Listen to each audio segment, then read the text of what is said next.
everybody, and today I'm going to be going over some differences between the Asian, and by that I mean Chinese and Japanese, because those are the two countries in Asia with parks that I have visited, and the parks that I have visited in America, notably the US, normally towards the East Coast, but I've gone to the West Coast and Mid-Country. Now, before we start, just a little bit of a disclaimer. I'm no way picking which one is better. My overarching thoughts on parks that I visited in Japan and China are blurry because I have so much more experience in American parks with American customs. So this is not a versus video. I don't rank countries. That's not something that I do. I'm just going to be comparing my experiences. One is not better than the other. I am saying that right now. Now that the disclaimer is over with, let's get right on into it.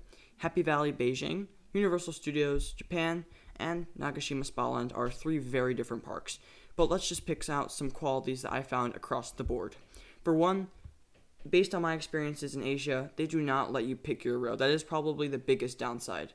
Let alone they let you they don't even let you request one. The only way to get front or back seat is to get really, really lucky, or just sort of awkwardly letting people in front of you. And if you do the math, then you can try to calculate when you get the row. I don't recommend doing this because you do get really weird looks, and it's kind of a blockage for the operators. It's not very convenient to just let a bunch of people go in front of you. I did it just once so I could get front seat, but that was just one time. I wouldn't do it like many, many times. Most parks in America will let you select a row. There are some exceptions in some parks and coasters, but when visiting some parks outside of the Western world, I would just lose all hopes of being able to pick your row. There are more metal detectors in the Asian parks that I have visited. Again, you'll find some in the Disney and Universal parks in America, as well as pretty much every security outlet that you'll see here, but I'm guessing it's a safety thing in the Chinese and Japanese parks that I visited. Unlike majority of enthusiasts, I don't actually mind the detector. I think it's a efficient way to deal with loose articles. I mean, it's better than buying a locker, in my opinion. Alright, we're getting a locker now. So, yeah. Speaking of loose articles, something I noticed in the Japanese parks, but not the American or Chinese parks, is that they will give you this green bin about 3/4 down through the queue. You put loose articles such as your wallet, phone, or glasses, and then give that to an operator to stash away. I was pretty skeptical at first, with safety and putting my phone with the stranger, but after I rode it a couple of times and I really just saw that this was done on pretty much every coaster, I felt totally safe with it, and I could really tell the operators knew what they were doing and that we had nothing to worry about. Again, in Japan, you do actually also get a locker right next to the ride bins, but they close, so it's like an on-ride locker, and then you put this little green thing into it. It really varies ride to ride, but the main thesis here is that you do get this green bin to put all your stuff in. In America, you tend to see some rowdy crowds during the nighttime, especially if it's an event or at a lower tier park. Not something I really complain about too much, but during my 3 Asian park visits, I never got that at all. Now, I'm not trying to stereotype here, but based on the visits that I had, the people we met were really optimistic and nice. When I was at Happy Valley, Beijing, there was a problem I had with an operator who didn't speak my personal language, so somebody waiting in line came in and helped.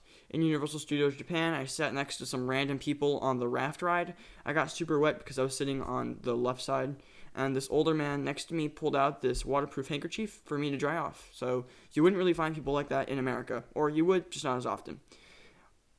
Now, it's not necessarily the audience, it's also the employee morale and just the general attitude seemed more positive in the overseas parks that I visited. Then again, it really differs from American park to American park. Dollywood and some of the Disney parks definitely stand out in their environment, but other lower tier parks like Six Flags tend to suffer on that end of the scale. Another interesting observation I saw was food options. Nagashima Spa and Happy Valley Beijing were parsimonious in their food options. The food we did get was amazing, way better than any chain park in the US, but regardless, it was a hike to find just a place to eat that was appealing to us. Universal Studios Japan, this wasn't so much a problem because that's American owned with Japanese influence, but you get my point. Take a Dollywood or any Cedar Fair Six Flags park and you're getting food options at every corner. That wasn't really the case in Asia. Not really a problem, just a difference.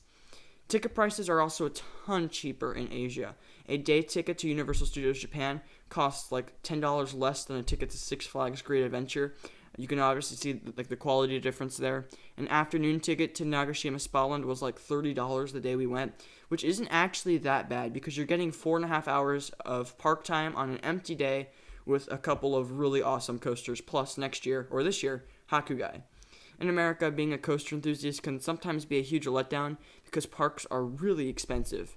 Anyway, that wraps up my comparison. Like I said, I don't like one over the other. I'm too really biased to make a choice because both have redeeming qualities. And like I said, I don't rank countries. It seems like a really messed up thing to do. They're all good in their own ways. It really just comes down to what you like to see in a park. Thanks for watching. I'll catch you all next time.